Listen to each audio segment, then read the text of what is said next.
भरतपुर गांव में प्राची नाम की एक बहुत प्यारी बच्ची अपने माता पिता के साथ रहती थी। प्राची के पिता महेंद्र को जुए और शराब की लत थी। हर वक्त जुआ खेलना और शराब पीकर अपने दोस्त हरीश के साथ आवारागर्दी करना, यही उसका काम था। प्राची की मां पूनम के पास एक पुरानी सिलाई मशीन थी, जिस पर गांव की औरतों के कुछ कपड़े सिलकर वो परिवार का गुजारा कर रही थी। पूनम, ये तुम्हारे 20 रुपए लाओ। कुर्ता ठीक कर दिया? जी, मैंने बिल्कुल नाप का ही सिला है। सरला दीदी, मैं कह रही थी, अब धागे की रील भी 10 रुपए से 20 रुपए तक की मिलती है। सूट के 50 रुपए सिलाई दे देते। देख पूनम, गांव में और भी दर्जी हैं जो तेरे से भी अच्छी सिलाई करते हैं। अगर 50 रुपए सिलवाना हो तो मैं उनसे ही ना सिलवा लूं। वो तो तेरे पर तरस खाकर कि चल तेरे थोड़े बहुत पैसे बन जाएंगे, अपने कपड़े सिलने दे देती हूँ, पर मैं 20 रुपए से 1 रुपया फालतू नहीं दूंगी। हाँ, पूनम की मजबूरी थी कि उसे कम पैसों में ही सिलाई करनी पड़ती थी। गांव की औरतें उसे 20 या 30 रुपए से ऊपर नहीं देती थी, पर पूनम के पास जो भी पैसे जुड़ते सारे पैसे महेंद्र छीनकर जुए और शराब के लिए ले जाता था। ऐसे ही एक दिन, सुनो जी, ये पैसे मैंने प्राची की स्कूल की किताबों के लिए जोड़े हुए हैं। उसकी चौथी कक्षा की एक किताब बाजार से खरीदनी है। अरे उस लड़की को पढ़ा लिखा कर क्या करेगी? ये पैसे मुझे दे दे। माँ, अब मेरी स्कूल की किताबें कैसे आएंगी? बापू तो सारे पैसे लेकर चले गए। अगर मैं स्कूल किताब लेकर नहीं गई तो टीचर मुझे बहुत डांटेंगी। प्राची बेटा, एक काम कर, तू कल स्कूल चली जाना, फिर मैं परसों तक कुछ पैसे जोड़कर तेरे लिए किताब जरूर खरीद लाऊंगी। अगले दिन प्राची स्कूल जाने के लिए घर से निकलती है, पर वो डर रही थी कि कहीं उसकी टीचर किताब ना लाने पर उसको सजा ना दे दे। इसलिए प्राची स्कूल ना जाकर वहीं पास में एक नदी किनारे बैठ जाती है और रोने लगती है। हमारे पास पैसे क्यों नहीं है? हम किताब क्यों नहीं खरीद सकते? भगवान जी, आप तो सबकी मदद करते हो, मेरी भी मदद करो ना। मुझे स्कूल जाना है, पढ़ना है, मुझे खूब पैसे कमाने हैं, पर अगर हम गरीब ही रहे तो मैं पढ़ाई कैसे करूंगी? कैसे अपनी माँ के सपने पूरे करूंगी? प्राची अभी रो ही रही थी कि अचानक से नदी किनारे पर बने एक पेड़ से उसे चिड़िया की चूं चूं की आवाज आती। अरे, इस चिड़िया को पिंजरे में किसने बंद किया? मैं पिंजरे को घर ले जाती हूँ। तुम्हें भूख लगी है? चलो, मैं तुम्हें घर जाकर दाना पानी दूंगी। प्राची बेटा, क्या हुआ? आज तुम स्कूल नहीं गई? और ये पिंजरे में चिड़िया कैसी? ये तुम्हें कहाँ मिला? माँ, मैं स्कूल जाने से डर रही थी। मुझे लगा अगर मैं किताब लेकर स्कूल नहीं गई तो टीचर मुझे सजा देंगी, इसलिए मैं नदी किनारे बैठ गई। तभी वहां पर एक पेड़ की डाली पर मुझे ये पिंजरा मिला। देखो ना माँ, ये चिड़िया कितनी भूखी है और प्यासी भी। मैं इसे दाना और पानी दे देती हूँ। ना जाने इसे पिंजरे में किसने बंद कर दिया। माँ, ये चिड़िया कितनी प्यारी है ना? देखो, दाना पानी मिलने के बाद कितनी खुश है। हम इसका नाम चुनमुन रखेंगे। माँ, आप मेरी किताब कब लाओगे? मुझे बिना किताब के स्कूल नहीं जाना। प्राची बेटा, तू चिंता मत कर, मैं आज पूरी रात बैठकर कपड़े सिलूंगी ताकि सुबह उनकी सिलाई के पैसों से तुम्हारी किताब ला सकूं। प्राची चिड़िया के पिंजरे को साथ लिए सो जाती है।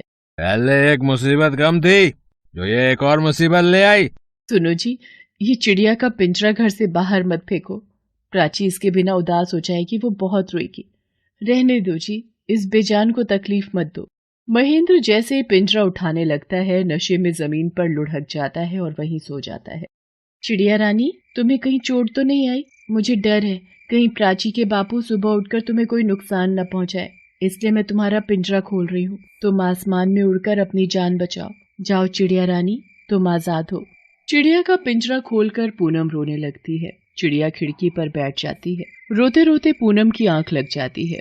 अगली सुबह जब प्राची सोकर उठती है तब पूनम उसे रात की सारी घटना बताती है। माँ, आपने बिल्कुल सही किया। चुनमुन अब आसमान में आजादी से घूम रही होगी। मेरी प्यारी दोस्त, तुम जहाँ कहीं भी हो, खुश रहना।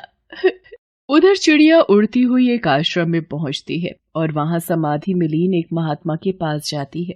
कावेरी, आ गई तुम? जी महाराज, मेरा प्रणाम स्वीकार कीजिए। तो बताओ, इस बार तुमने मेरे द्वारा दिए गए जादुई मंत्रों से किस दयालु और परोपकारी मनुष्य की सहायता की? महाराज, एक बहुत ही प्यारी बच्ची मुझे अपने साथ घर ले गई। अच्छा, ये तो तुमने बहुत अच्छा किया।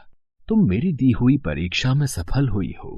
तुम्हारे कारण ही अब एक माँ और उसकी बेटी को परोपकार का फल मिलने में देर नहीं लगेगी। महाराज, जो मनुष्य दयालु स्वभाव के होते हैं और संकट में फंसे लोगों की सहायता करते हैं, सदैव ईश्वर भी उनकी सहायता करते हैं। उधर पूनम परेशान थी कि अभी तक एक भी कपड़ा नहीं सिला था। प्राची, आज स्कूल से छुट्टी ले ले, मैं दोपहर तक कपड़े तैयार कर दूंगी, फिर शाम को तू नई किताब खरीद लेना। ठीक है माँ, तुम कपड़े सिलो, मैं तुम्हारे लिए अपने हाथों की चाय बनाऊंगी। मेरी बच्ची, मेरी लाडो, अच्छा बना ले। पहले सुनीता बहन का ब्लाउज सिलना जरूरी है, कटा हुआ है, सिल लेती हूँ। पूनम जैसे ही कपड़े के कटे टुकड़े को सिलाई मशीन पर लगाती है, मशीन अपने आप चलनी शुरू हो जाती है और एक सुंदर सा ब्लाउज तैयार हो जाता है। ये कैसा चमत्कार है, मेरी सिलाई मशीन अपने आप चलने लगी और ब्लाउज बनकर तैयार हो गया। कुछ और कपड़ा, हाँ, ये सलवार का कपड़ा काट कर सिलती हूँ। अरे ये क्या, मशीन फिर से चलने लगी, मशीन ने सलवार भी सिल दी। प्राची बेटा इधर आ, जल्दी ये देख, ये देख, सिलाई मशीन तो जादुई मशीन बन गई। ये देख, मैं अभी सूट का कपड़ा काट कर इस मशीन पर रखूंगी। हाँ माँ, ये मशीन तो अपने आप चल रही है और कितना सुंदर इस मशीन ने सूट सिलकर तैयार कर दिया। प्राची बेटा, मुझे ऐसा क्यों लग रहा है कि जिस चिड़िया को तुम घर लाई थी वो कोई मामूली चिड़िया नहीं बल्कि एक दैवीय शक्ति थी जो हम गरीबों की मदद के लिए आई थी। भगवान, आपका लाख लाख शुक्र है, आपने मेरी सारी परेशानियां दूर कर दी। माँ, तो क्या अब आप मुझे नई किताब खरीद कर दे दोगे? हाँ मेरी बच्ची, अब तो मैं तेरे लिए नई किताब, नए कपड़े, नए खिलौने, नए जूते, सब कुछ नया खरीद लूंगी। मेरी बच्ची बहुत सुंदर गुड़िया रानी बनेगी। पूनम कपड़े काटकर सिलाई मशीन पर रखती और मिनटों में कपड़े सिलकर तैयार हो जाते। धीरे धीरे पूनम की सिलाई की खबर आसपास के गांव में भी प्रसिद्ध हो गई। अब उसके जीवन की सारी परेशानियां भी दूर हो गई। महेंद्र ने भी बुरी संगत का साथ छोड़ दिया था। पूनम ने गांव में एक बड़ी दुकान खोल ली। प्राची अपने माता पिता को एक साथ काम करते देख बहुत खुश।